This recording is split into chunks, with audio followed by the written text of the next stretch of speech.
5 years ago, I had decided to start a podcast. I even genuinely tried. However, life got in the way.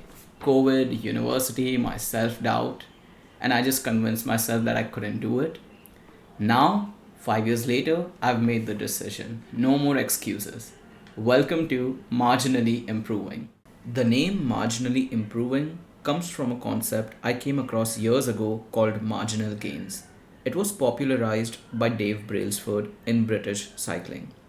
It's the idea that small, consistent improvements compound over time, leading to extraordinary results. That idea stuck with me, and I've applied it to different parts of my life ever since. This podcast is simply an extension of that mindset. Marginally Improving is a podcast focused on personal growth, learning, and meaningful conversations. It has three formats: conversations, which are long form talks with guests where we explore their stories and insights, chats, which are solo episodes where I share my thoughts and learnings, and clips, which are short, impactful moments from longer episodes. And if you notice, all three formats spell out MIC, which of course stands for a microphone and thus relates to a podcast. Anyone who knows me well knows that I'm kind of good with puns.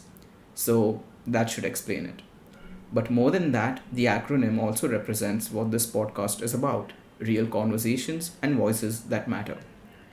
My first guest is my father. It was one of the hardest episodes to record. Not just because of the technical side, but because having deep conversations with family isn't always natural. We were both nervous and kinda awkward, but that's part of the journey. I'll be pushing past discomfort, I'll be learning, and I'll be improving with every episode. I'm not an expert interviewer by any means. I'll make mistakes, and the first few episodes might be rough. But if I never start, I'll never get better. It's like that meme you've probably seen on Instagram.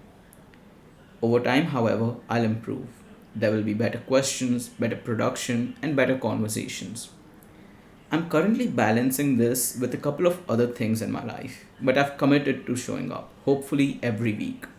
Consistency is something I believe in, and that's what this podcast stands for. You'll also notice that this podcast has an orange theme. That's because I love the color, not just for how it looks, but for what it represents. Orange stands out. It's not the most common color, but that's exactly why I connect with it. To me, it represents confidence, positivity, and being unapologetically yourself. Just because you stand out doesn't mean you don't belong. And that's something I want this podcast to embody: being comfortable in who you are while consistently improving. Before I wrap this up, I want to acknowledge the people who have inspired me, including Joe Rogan, Theo Vaughn, Andrew Huberman, Alex Hormozy, and especially Chris Williamson. If you see similarities between me and them, it's because they've influenced me a lot. I don't intend to copy anyone, but I've definitely learned from the best. So, if you're someone who's curious about life, learning, and personal growth, I'd say stick around because I'll be bringing on guests from all walks of life to explore their journeys. Also, please make sure to leave a like, comment, subscribe, and share this with someone who you think would enjoy this. Let's get started.